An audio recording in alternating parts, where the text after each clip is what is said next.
Assalamualaikum warahmatullahi wabarakatuh. Allah Subhanahu wa taala berfirman, "Falaula idza balaghatil hulqum." Maka mengapa ketika nyawa sampai di kerongkongan itu, wa antum hina idin tandurun, padahal kamu ketika itu melihat. Jadi yang dimaksudkan di sini adalah waktu di mana seseorang itu menjumpai kematiannya. Malaikat yang Allah Subhanahu wa taala tugaskan untuk mencabut ruh, yaitu malakul maut, mencabut ruh perlahan nanti sampai yang terakhir itu adalah sampai di kerongkongan. Makanya Nabi Muhammad SAW sampaikan di antara batas terakhir pintu taubat itu tertutup adalah seketika roh itu sampai di kerongkongan. Nabi Muhammad SAW sampaikan, Innallaha yaqbalu taubatal abdi ma lam yugharghir. Sesungguhnya Allah Subhanahu wa taala masih menerima taubat hambanya malam yugharghir, sebelum roh itu sampai di kerongkongan. Jadi prosesnya ditarik mulai dari kaki terus sampai kemudian ke atas. Kemudian Imam Nukatsir rahimahullah taala menerangkan ayat ke-83 ini dengan surat Al-Qiyamah mulai ayat 26 sampai 30 di antara tahapan-tahapan ketika seseorang itu rohnya dicabut. Kalla idza balaghatit taraqiya wa qila man ra wa dhanna annahu al-firaq wal taffatis saqu bis-saq ila rabbika yawma idzinil masaq. Sekali-kali jangan apabila nafas seseorang itu telah terdesak sampai ke kerongkongan. Makanya orang ketika rohnya dicabut itu perlahan itu jatah rezekinya sudah mulai berkurang. Di antara rezeki ya berupa nafas itu. Mulai kemudian terasa sesak dan dikatakan kepadanya, man roh, siapakah yang dapat menyembuhkan? Jadi sebenarnya bukan sakit, ya, makanya kan diantara semua penyakit itu ada obatnya kecuali tua dan kematian, itu tidak ada obatnya. Kemudian wadhanna annahu al-firaq, dan dia yakin bahwa sesungguhnya itu adalah perpisahan dengan dunia. Wal taffatis saqu bis-saq. Ini nanti keadaannya kita pasti akan mengalaminya. Hanya kalau pertanyaannya kapan, wallahu a'lam.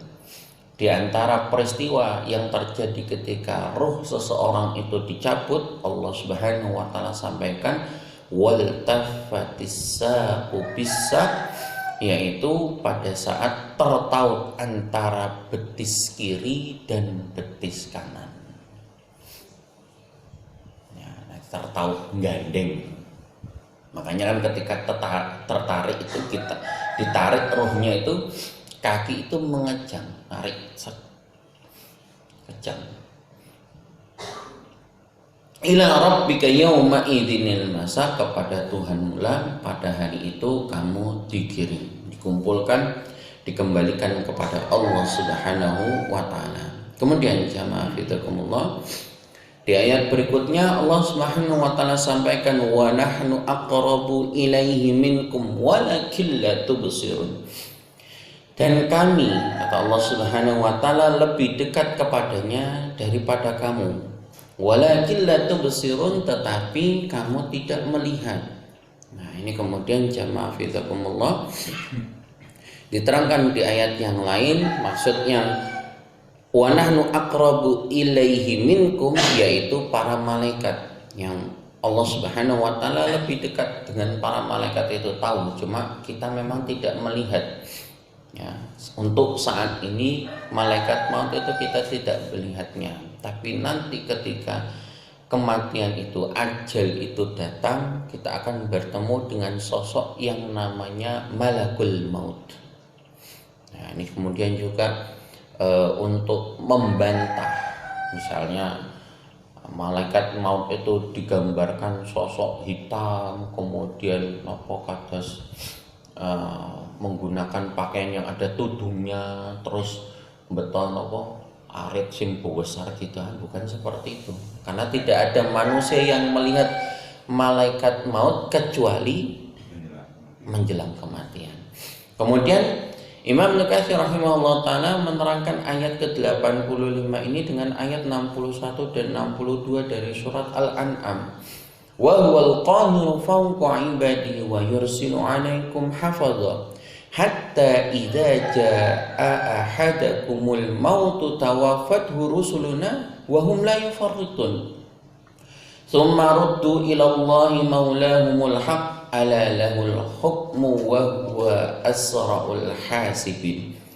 Dan dialah Allah Subhanahu wa taala yang mempunyai kekuasaan tertinggi atas semua hamba-hambanya. Dan diutus kepada manusia itu ada yang namanya hafadzah. Nah, hafadzah ini adalah malaikat yang menjaga. Artinya menjaga itu bukan berarti melindungi, enggak. Ya. Hafadzah di sini adalah mencatat. Ya, kemudian apa yang dikerjakan oleh manusia, kebaikan dan keburukan itu dicatat oleh malaikat hafadzah ini, ada di depan dan kemudian di antara manusia itu sendiri. Cuma memang kita tidak melihat, makanya kemudian jamaah fidakumullah, amalan kita itu setiap hari dilaporkan oleh malaikat langsung kepada Allah Subhanahu wa taala. Sehari itu 2 kali dilaporkan. Nah, kapan waktu pelaporannya? Yaitu pergantian waktu antara pagi, kemudian pergantian waktu nanti petang, menjelang subuh dan menjelang asar.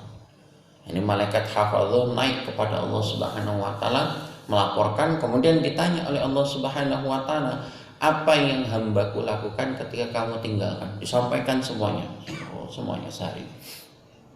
Nanti begitu seterusnya. Makanya para ulama kemudian menyampaikan di antara waktu yang mustajab untuk berdoa adalah 1 menjelang subuh, yang kedua menjelang asar. Hanya kemudian kebanyakan manusia ketika menjelang subuh masih banyak yang tertidur. Ketika menjelang asar masih sibuk dengan urusan pekerjaannya, si nanggung kari titik.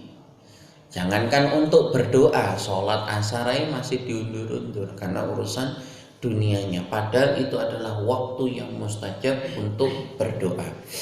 Kemudian hatta idza jaa ahadakumul maut tawaffathu rusuluna wa hum la yufarritun. Sehingga apabila kematian itu datang kepada salah seorang di antara kalian, tawafat rusuluna wa hum la yufarritun, maka ia diwafatkan oleh malaikat kami dan malaikat-malaikat itu tidak melalaikan kewajiban. Makanya sifatnya kematian itu jamaah fidakumullah, la yastakhiruna sa'atan wa la yastaqdimun. Kematian itu tidak bisa diundur, tidak bisa juga dipercepat. Waduh, aku sedang nikmat-nikmatnya ibadah, semua enak iki, dalam keadaan soleh-solehnya, enak paling oleh meninggal seperti ini. Berharap seperti itu, tapi kalau memang belum waktunya, ya belum. Ataupun nanti misalkan ketika seseorang bergelimang dengan maksiat didatangi oleh malaikat maut kemudian menyampaikan, saya nanti dulu saya belum siap, nanti aja menimben lah, meninggali, nggak bisa juga. Karena kematian itu sifatnya on time. Kalau memang meninggalnya misalkan jam 4.15, ya jam 4.15 itu.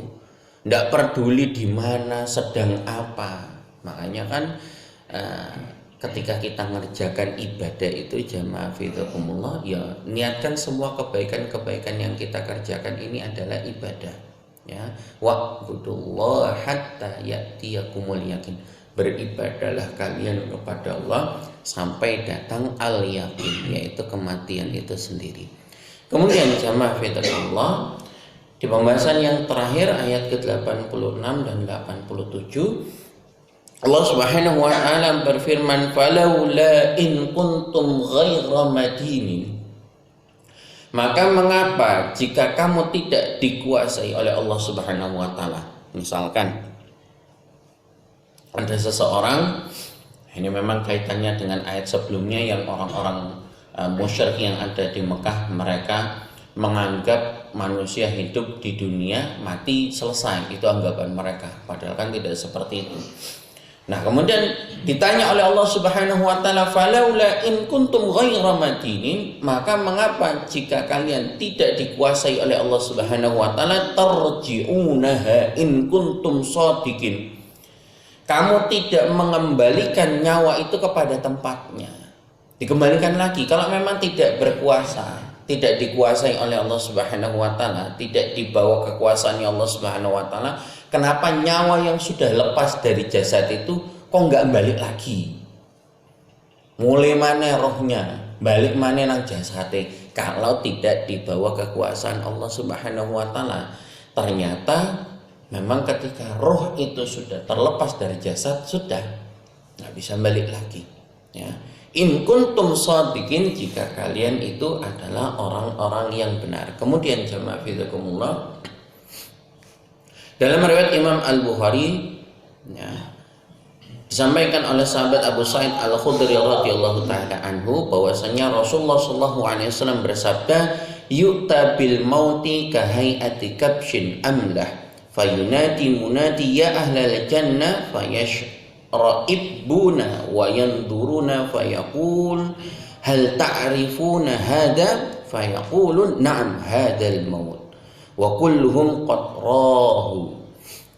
Rasulullah SAW menyampaikan nanti, kata Rasulullah, pada hari kiamat di akhirat itu kematian didatangkan berupa seekor kambing yang warnanya abu-abu. Kemudian dikatakan ada yang menyeru kepada manusia, kemudian mengarah kepada yang menyeru itu, kemudian melihat yang menyeru itu kemudian mengatakan, "Hal ta'rifuna hadza?" Apakah kalian kenal ini? Ditunjuk kepada kambing itu. Kematian yang dirupakan seekor kambing. Kemudian manusia-manusia itu mengatakan, "Na'am, ya, kami kenal. Hadzal maut, ini adalah kematian yang dulu kita merasakannya waktu di dunia." Kemudian wa kulluhum qad ra'u tsumma yunadi ahlun nar. Kemudian penyeru ini mengarahkan kepada penduduk neraka, ya ahlan nar, ya, wahai penduduk neraka, fayashra'ibun wa yandurun fayaqul hal ta'rifuna hadza fayaqul na'am hadzal maut wa kulluhum ra'u. Kemudian penduduk neraka juga sama, ya, calon penduduk neraka itu ditanya juga sama penyeru ini, apakah kalian kenal dengan ini? Mereka pun juga menjawab, "Na'am hadzal maut." Ya, kami tahu ini adalah kematian. Ya, kemudian penduduk surga dan juga penduduk neraka melihat keadaan kepada kambing ini. Fayudzbahu, kemudian kambing ini disembelih. Ya. Tsumma yaqul, kemudian dikatakan, "Ya ahlal jannah khuludun fala mauta." Wahai penduduk surga, kekallah kamu di surga selama-lamanya, gak ada lagi yang namanya kematian. Sudah. Sebaliknya, ya ahlan nar khuludun fala mauta. Wahai penduduk neraka, kekallah kamu di dalam neraka fala mauta, gak ada lagi yang namanya kematian. Nah, oleh karena itu jamaah fidakumullah, kematian itu cuma satu kali. Ya sudah, cuma di dunia saja. Sehebat apapun, sedahsyat apapun siksaan yang diterima, misalkan ketika di alam barzah mendapatkan siksa kubur, nggak bakalan mati. Kemudian ketika di neraka pun juga sama, sedahsyat apapun siksaan yang diterima oleh penghuni neraka tidak akan membuat mereka itu mati, karena kematian itu sudah selesai, dirupakan seekor kambing, disembelih, sudah selesai. Demikian juga penghuni surga, mereka merasakan kenikmatan yang tidak ada putusnya. Beda dengan kenikmatan di dunia. Senikmat apapun seseorang makan sesuatu di dunia, pasti nanti akan ada akhirnya, yaitu akhirnya bernama kematian. Sementara kalau di akhirat sudah tidak ada lagi yang namanya kematian. Ini kita diingatkan oleh Allah Subhanahu wa taala di surat Al-Waqiah mulai ayat 83 sampai 87 bahwasanya ada kematian, ada kiamat selain kiamat kubro, yaitu kiamat sugro yang bernama kematian yang dirasakan oleh setiap individu. Makanya Nabi Muhammad SAW sampaikan orang yang cerdas itu al-kayyisu man dana nafsahu ba'dal maut. Orang yang cerdas itu adalah orang yang punya persiapan, punya bekal apa yang sudah dia persiapkan nanti setelah kematian. Mudah-mudahan Allah Subhanahu wa taala senantiasa memberikan taufik kepada kita, mengarahkan kita untuk mempersiapkan bekal kehidupan yang akan datang. Mudah-mudahan Allah Ta'ala ampuni semua dosa dan kesalahan kita, Allah jauhkan kita dari siksa api neraka, dan Allah masukkan kita semuanya ke dalam surganya. Subhanakallahumma bihamdik, nasyhadu an la ilaha illa anta, nastaghfiruka wa natubu ilaik. Wa sallallahu ala nabiyyina Muhammadin wa ala alihi wa ashabihi ajma'in. Wassalamualaikum warahmatullahi wabarakatuh.